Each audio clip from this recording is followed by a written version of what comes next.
光影23世，成年人的睡前小故事，我是阿月，每天为您带来最温暖的电影故事，一起来看得宠先生。故事开始前，别忘了点击右下角的订阅按钮，让阿月的声音陪伴你每一个晚上。2022年，香港西贡，春家穿过乡间小道，走进了大山。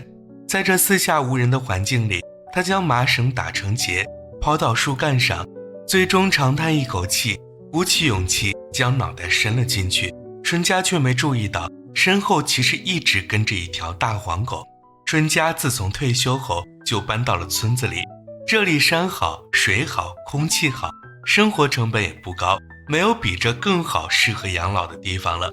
可春家对周围的一切充满了怨气，由于性格孤僻，嘴巴又毒，上班的这些年里没有哪个同事愿意搭理他，加上妻子早早去世，唯一的女儿也成了家，定居在市里，几年都难回来看自己一次。春家住在这儿，连个说话的伴都没有，怨气自然比天大。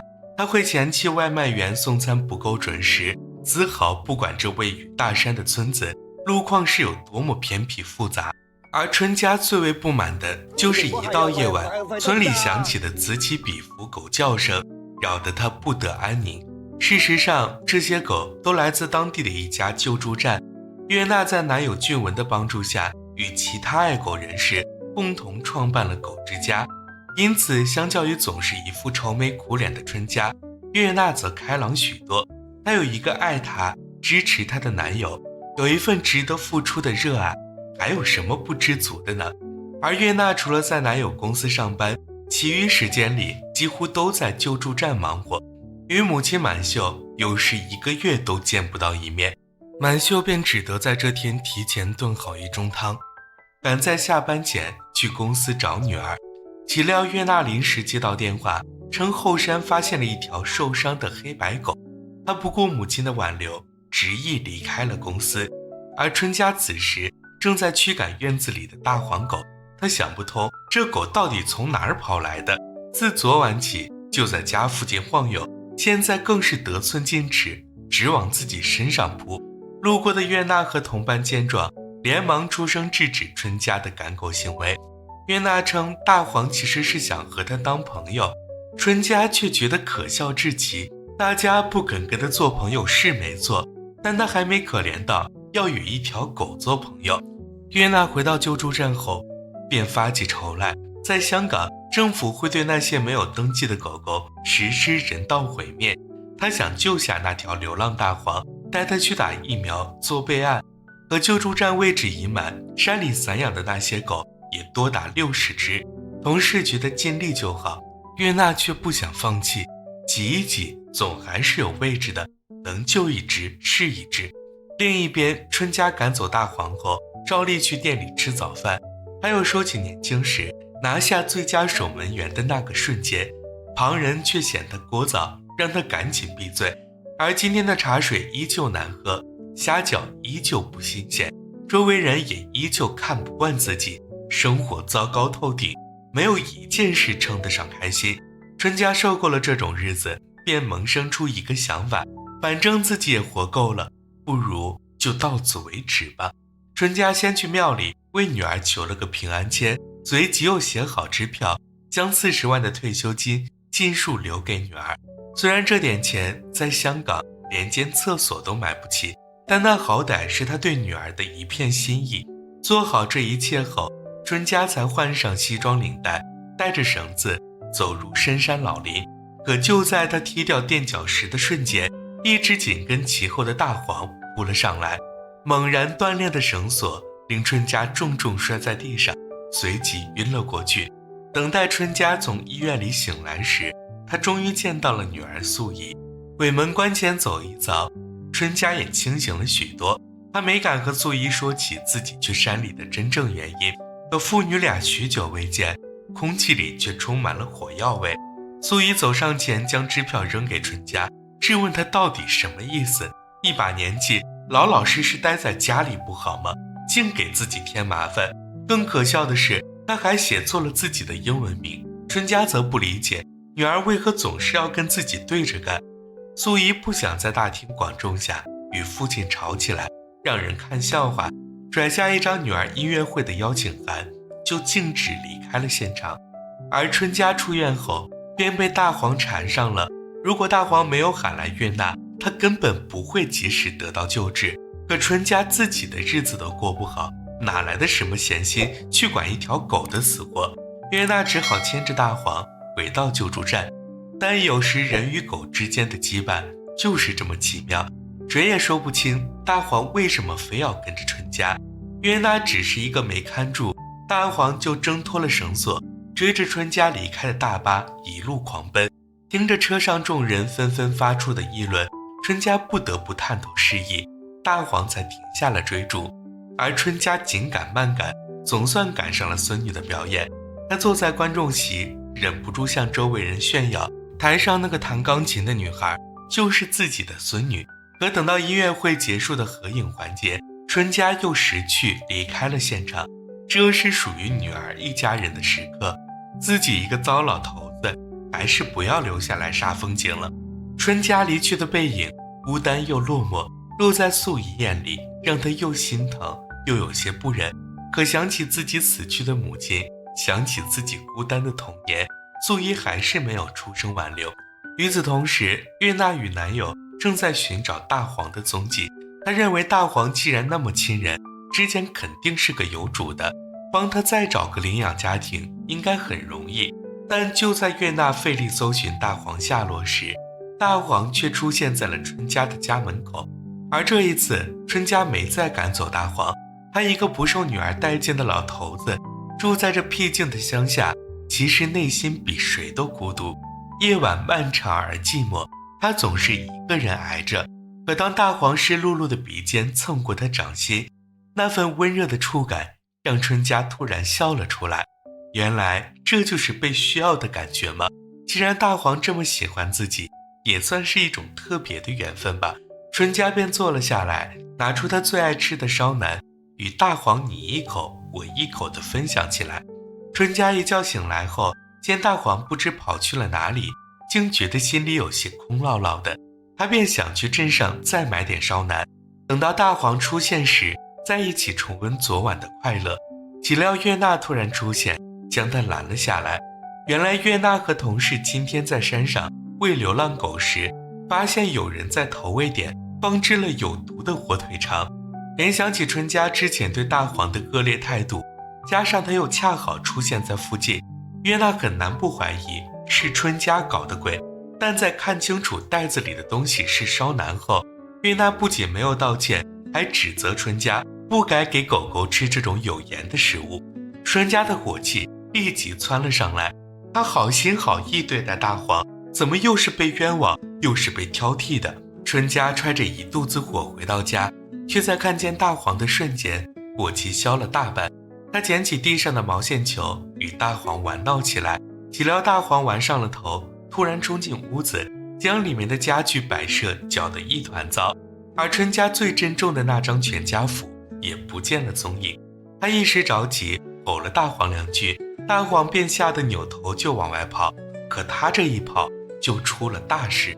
大黄被相关部门抓住，送去了流浪动物中心。工作人员通过大黄体内的芯片，查出它叫做烧腩。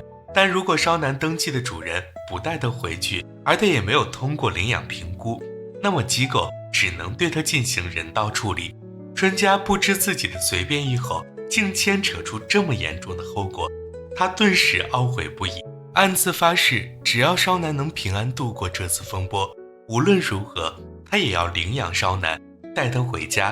月娜通过芯片上的信息，与春佳找到了烧腩以前的主人阿强。可他们说明来意后，阿强无论如何都不愿去中心签订弃养书。阿强开着一家烧腩店，之所以会抛弃他，是因为当初有个道士说烧腩影响财运，阿强自认为没动手都算仁慈了，怎么可能还会再与烧腩见面？好在中心的工作人员通情达理，加上烧腩表现确实很乖，月娜最终还是将他带出了中心。而他也对春佳提出了一个要求，想要领养烧腩回家，就必须先通过自己的考核，因为狗狗不是什么呼之即来挥之即去的物件，当它的主人就要做好照顾它一辈子的准备。而今的春佳早已没有先前对狗狗的嫌弃，她加入狗之家，成为一名义工，跟着约娜学习如何照料狗狗。看着春佳与狗狗们的温馨相处，约娜露出一抹欣慰的笑容。印象中，这个性格执拗的怪老头慢慢变得和蔼可亲了起来。而有时中心门口会被人悄悄送来新的狗狗，约娜对此苦恼不已。她发帖呼吁主人们要多点责任心，别再出现弃养的情况。一旁的春佳脸上浮现了几分苦笑，现实就是如此残酷，有的人连自己的父亲都会抛下，更何况是一只狗狗呢？这天，春佳与大家去河滩做义工，岂料女儿一家也报名了这次活动。而春佳一见到女儿，又习惯性换上那副带刺的模样，赌气一般对素怡说，既然你不要我的退休金，我就拿出来全部捐给狗之家好了。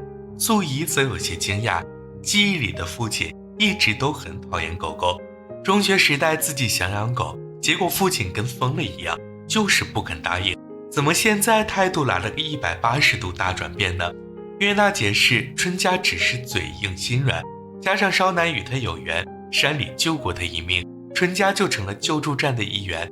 而素怡看着约娜谈论父亲时，眼中闪烁的信赖与亲昵，她的心底忽然涌起一丝微妙的酸涩。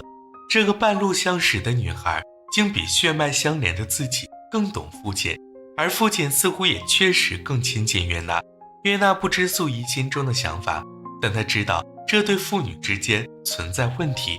于是约娜送走素怡后，专门找到春佳，劝她多与女儿沟通沟通，不要每次见面就喋喋不休地抱怨，好歹耐下性子听听素怡想说什么嘛。而春佳一边接过约娜递来的定位器，一边撇着嘴为烧男装上。聊什么聊，他们父女俩早都过了谈心的年纪，以后就这样过一天算一天吧。由于男友俊文要临时飞去爱丁堡出差，约娜只好拜托春佳和自己一起去山上抓捕流浪狗斑比，带他去接种疫苗。但斑比以前遭受过虐待，并不信任人类，脾气十分暴躁。约娜最终不仅没抓到斑比，还被他狠狠咬了一口。恰在这时，母亲又打来电话，询问俊文帮自己买的按摩门票什么时候能拿过来。约娜顿时心烦不已，她与俊文还没结婚，母亲怎么总是麻烦她？母亲闻言却突然动了怒，我1个月都见不到你一面，最近肩膀又难受，不拜托俊文帮帮忙，难道还指望你吗？挂断电话后，春佳陪约娜去医院打破伤风针，而她看着约娜身上大大小小被狗咬的伤痕，问她要不要去看看心理医生，毕竟哪有人为了狗狗连家都不顾了。然而家家都有本难念的经，约娜这么做也是有原因的。她向春佳展示了手臂内侧的疤痕，那是她年少时与母亲吵架，一气之下要跳楼，却被窗沿挂住而留下的痕迹。约娜这些年一直在调整心态，去学着与母亲相处，只是她还做不到原谅的那么快。为了感谢春佳的陪伴，约娜特意烧了一桌菜款待春佳，而春佳吃了2口就忍不住摆出长辈的姿态，劝约娜对母亲好一些。约娜不禁呛了回去，你还教我怎么跟妈妈相处，你自己和女儿的关系不也闹得那么僵硬吗？被噎了一嗓子的春佳尴尬地笑了一声，可那笑声却比叹息还沉重。父女缘薄，父女缘薄，有时大人间的事到死都分不了对错，是他和妻子连累了素怡，所以女儿不愿和他亲近，他也都理解。加上现在有烧男，有狗之家，自己也不算什么独居老人，这样就够了。而这顿饭过后，春佳与约娜的关系也越来越好，两人成了忘年交，经常聚在一起为狗狗做事。可投毒者一天没能落网，约娜悬着的心就始终不能落下。在狗之家附近又一次发现有毒午餐肉后，约娜不得不组织义工分发传单，呼吁附近居民提供相关线索，好让他们尽快抓到凶手。年仅10岁的朗朗也是帮忙的一员，可他的母亲却指责月娜是在教唆儿子不学好，郎朗有这功夫，不如回家多写几道数学题。看着咄咄逼人的郎朗母亲，春佳没有丝毫犹豫，挺身而出，将月娜护在了身后。而他维护月娜的这一幕，落在赶来帮忙的素怡眼中，让他心中生出了一些羡慕，一些嫉妒，好像父亲与月娜才是真正的父女。素怡将原本买给父亲的保健品不动声色藏在了身后，而他发了一上午传单，也没再主动与父亲说过一句话。在庙里歇息了一阵，素怡便又匆匆离开。可他一抬头，却瞧见了父亲亲手写的那张平安符，愿嫁女素怡，阖家平安。红底黑字，每一笔都是那么虔诚。素怡本想说什么，可父女间的沉默好像成为彼此默认的相处方式。他其实想问父亲，当年为什么要疏远家庭，为什么抛弃自己，可这些话素怡说不出口，而那答案在春佳心里憋了几十年。如今看着女儿再次离去的背影，他终于撑不下去了。春佳回到家，将心底的烦恼尽数倾诉给了少男。当年春佳不辞辛苦，在香港与加拿大两地奔波，就是为在赚钱的同时，能不缺席女儿的成长，不让妻子受到冷落。岂料妻子却背叛了自己。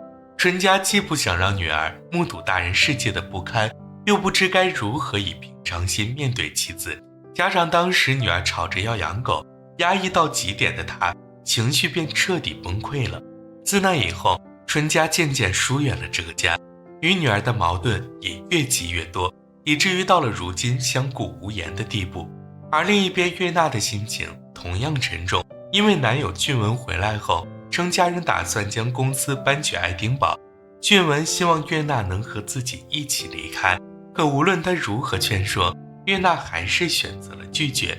他舍不得俊文没错，但他更放心不下狗之家的毛孩子们。很快到了春佳生日这天，他知道女儿一家要来看望自己，便特意起了个大早，亲手做了素怡小时候最喜欢吃的蜜汁蛋散。可素怡来后，一见月娜也在场，顿时没了兴致。面对父亲递来的蛋散，赌气似的连连摆手拒绝。春佳的脸面顿时有些挂不住了，他一气之下将蛋散倒进垃圾桶里。众人见状纷纷识趣的离开，将空间留给了这对父女。在这熟悉的压抑氛围里，素怡率先打破了沉默。她告诉父亲，自己全家下个月要搬去加拿大。话音刚落，素怡便紧紧盯着父亲，她多么希望能在父亲脸上看到一点点的不舍，可是没有。春佳还是那副冷心冷情的模样。再联想起父亲对月娜的好言好语，素怡瞬间炸了毛。你就没有要和我说的吗？我是你女儿，还是月娜是你女儿？为什么我总是那么可有可无？看来母亲说的一点没错，你这个人从来都只顾着自己，不为这个家考虑一点点。是你赚钱供我读书长大，可你只出过钱，有给过我一点爱吗？这么多年来，家长会、运动会，你来过一次吗？我考得差考得好，你关心过吗？有一年加拿大下了雪，屋子里暖气坏了，外面又有人追上门要债，我和母亲抱在一起瑟瑟发抖。而那时你又在哪里？沉默已久的父女在这个夜里终于爆发。面对女儿的质问，春佳选择不再隐瞒，她坦言那时自己在接受心理疾病的治疗，而原因就是妻子的背叛。可素怡在意的从来都是父亲为什么不要自己，毕竟母亲再坏也没有抛弃过自己啊。春佳想说自己当时其实买好了机票，但为什么还是没回去？他不想说，而他也不想再提妻子这个人了。然而春佳的闭口不提，在素怡看来却是又一次逃避。好，不说母亲了，以后不说了，我们这辈子也别再说了。他头也不回地离开了小院，只留春佳一人站在路灯下，任由夜色将他吞噬。其实当年春佳没有回去，是因为妻子专门打来电话，要求各自过好各自的生活，别再拖泥带水，纠缠不清了。是妻子先抛弃了自己，自己又做错了什么呢？想起当年妻子告别的话语，想起刚刚女儿决绝离去的背影，春家又没了再继续生活的勇气。没意思，算了吧。他解开烧男的绳子，将他赶出门外，随即春家把脖子伸进了绳结里。可就在他要继续下一步时，烧男奇迹般又一次出现在了他的面前。烧男不会说话，他只是乖乖坐在那里，用那双湿漉漉的小狗眼睛看着你，用最纯粹的爱与依赖，将即将坠入深渊的你轻轻兜住。是啊，春家想起来了，在这世上，他不是孤苦伶仃的一个人，还有一只叫做烧男的小狗，惦记着他，依赖着他。他与烧男都是被珍视之人所抛弃的存在，可只要他们能够彼此依偎，心头的伤口就总会有好起来的那天。春家将绳索扔进了火堆里，望着眼前噼里啪啦的火星，他知道明天又会是崭新的一天。而素怡次日在家里收拾行李时，翻出了小时父亲送给自己的对讲机，往事历历在目。他想起来自己那时还很小，依偎在父亲怀里，讲着脑袋里的天马行空，可为何一切都变得那么快呢？父女间的隔阂越来越深，而彼此却又堵着一口气，不肯低头。素怡知道昨晚是情绪上了头，如今冷静下来，她便意识到父亲这些年来所背负的痛苦有多么沉重。母亲背叛了他，唯一的女儿还不理解他一个人苦苦支撑多年，脾气怎会好呢？而父亲现在一定不好受吧。与此同时，月娜送走男友后，还来不及从离别的悲伤中缓过神，一则突如其来的噩耗让她差点晕了过去。山上散养的所有流浪狗竟通通被毒死在了河滩边。月娜稳住心神，连忙组织众人对狗狗们开展抢救。而春家带着烧男巡逻后山时，也终于抓住了那个投毒的人，岂料对方还随身携带小刀。就在刀尖即将扎向烧男的瞬间，春家不顾危险，徒手接住了刀刃。在春家的英勇无畏下，凶手终于落网。可狗狗们还是走了大半，狗之家为他们举办了一个小型葬礼。而那天负气离开的素怡也带着家人出现在了葬礼上。素怡看着父亲，像是突然苍老了10岁，她的心也不禁揪了起来。一个会为小动物伤心的人，再坏又能坏到哪里去呢？更何况是他一直错怪了父亲。父亲上了年纪，如今是相处一天少一天。素怡不想再将时间浪费在无意义的赌气中了。她第一次主动低下头来，对着烧男身上的对讲机和父亲说了声你好。春家不敢相信耳边传来的那一声呼唤，他连忙将扑来的女儿拥入怀中，而怀里的那份温暖是和记忆中抱着襁褓里的女儿时一样的温度，暖融融的像晒过太阳的棉被。那些未说出口的委屈与误解，那些年复一年堆积的沉默与隔阂，都在这一个拥抱里化作了一阵风，消失了。而横亘在这对父女之间的冰层，终于在此刻，在这无声的拥抱里融化殆尽。由于投毒一案，村子里的流浪狗几乎全部消失，狗之家似乎也没了存在的必要。约娜将狗狗们的骨灰撒入江水，着手准备前往爱丁堡的计划。而他离开在即，还想再看一眼这片承载许多回忆的土地，便在春家的陪伴下登上了山顶。结果两人在途中意外发现了2只小狗仔，春家立即兴冲冲将其抱进怀里。如今没了狗之家，那他可以接过来去做春之家。就像约娜说的那样，不是捡一只算一只，而是能救一只是一只。全篇完。哦，对了，如果喜欢阿月讲的这个故事的话，别忘了点击右下角的订阅按钮哦，让我们每晚在光影23室相互陪伴。互相理解是心贴心的选择。阿月看着影片一直到结尾，家叔才终于与女儿迎来了和解，忍不住长长叹了一口气。世间的父母与孩子大抵都是如此吧，少不了的矛盾重重，但也躲不开那份血脉连心。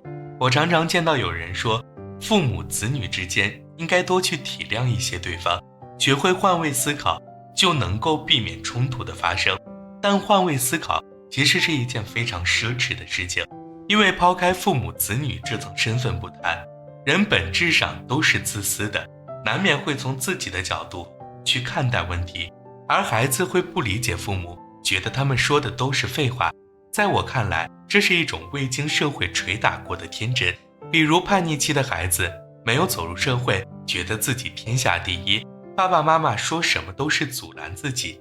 我当年也是如此啊，根本没吃什么苦，和父亲说不上2句话就要吵起来。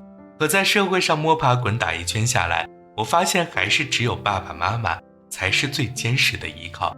有些人听过我的难处后，会装作关心地安慰我，心里想的却是落井下石的好机会。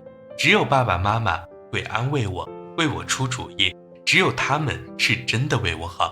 所以我与父母的和解发生在我成年以后，而在这以前，看再多的道理其实都没有用。对于爸妈来说，与孩子能产生矛盾，无非就是抱着望子成龙、望女成凤的期望，与孩子的实际情况发生了冲突，他们会以自己的人生经验，以一个过来人的身份来判断哪条路才是我该走的正途。